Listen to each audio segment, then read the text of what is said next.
I've set aside Bob Caudle, Lance Russell, Gordon Soley, Jim Ross. To me, that's my Mount Rushmore. And if they'll let me carry their bags, I'll follow behind them. I'd be happy to do that. But first of all, I'm honored that they enjoyed sitting with me as much as I enjoyed sitting with them. And with all those guys, it became friends. And they were all professional to work with. But Bob was just, wow. So easygoing, so easy to deal with, and still just a professional. And I remember the first time it was basically, they were realized when I came back into the Carolinas in 71, I had first sat down at a microphone to be a commentator up in Eastern Canada in 1970. There's a shot from Raleigh on the Mid-Atlantic Gateway. And if those listening to us now would be interested, go to the Mid-Atlantic Gateway and you can find all sorts of things about Bob Caudle, Les Thatcher, and Mid-Atlantic Wrestling.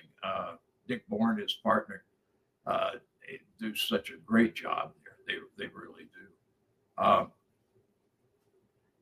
But the first time I worked with Bob, and said, it was basically to give the office a chance to see how I worked in a microphone, because I'll tell the story briefly real quick.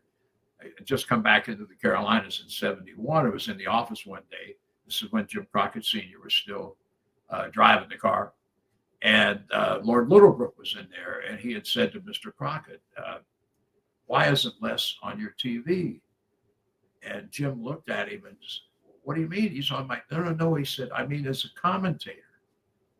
And he said, what do you mean? He said, well, he did Rudy Kay's TV in Halifax this past year and did a great job. And so Mr. Crockett said to me, why didn't you tell me? I said, I didn't think it mattered. And so, he had me sit in with Bill Ward in Charlotte a couple of times. So anyway, my first time to sit in with Bob in Raleigh. And it was, like I say, a tryout.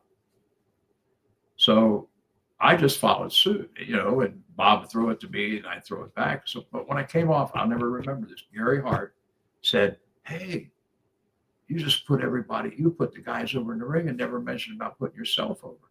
And I said, I wasn't out there to work an angle with myself. I was out there to get the guys in the ring over.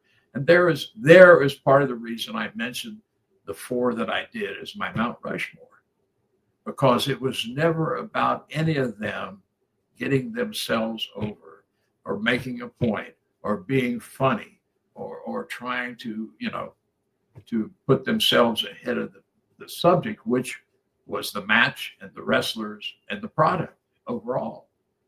And that was Bob. There's some clips you can go out on YouTube. There's a clip. I drove a truck that Ken Patera put his back against the brick wall at actually the RAL's TV station. And I was in the driver's seat. He was going to hold this thing back, and he did. And Bob, does a lead in with Ken on that. There's all kinds of stuff out there, but the tape that I mentioned earlier is high spots. It ran about an hour, maybe a little bit longer. But Bob Caudle is just one of the finest men I've ever worked with.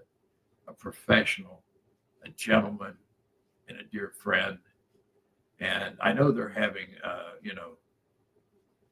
a get together in Raleigh, and I honestly wish I could make it to be there to honor him and to say goodbye. But that's not going to be the case. That's not possible, logistically, at least not at this time. But Bob Caudle deserves all the accolades, all the trophies, all the things that he can be given. He was professional. He was a gentleman. He was a dear friend. And I think he loved the business as much as any of us that actually got laced up a pair of boots and climbed in the ring did.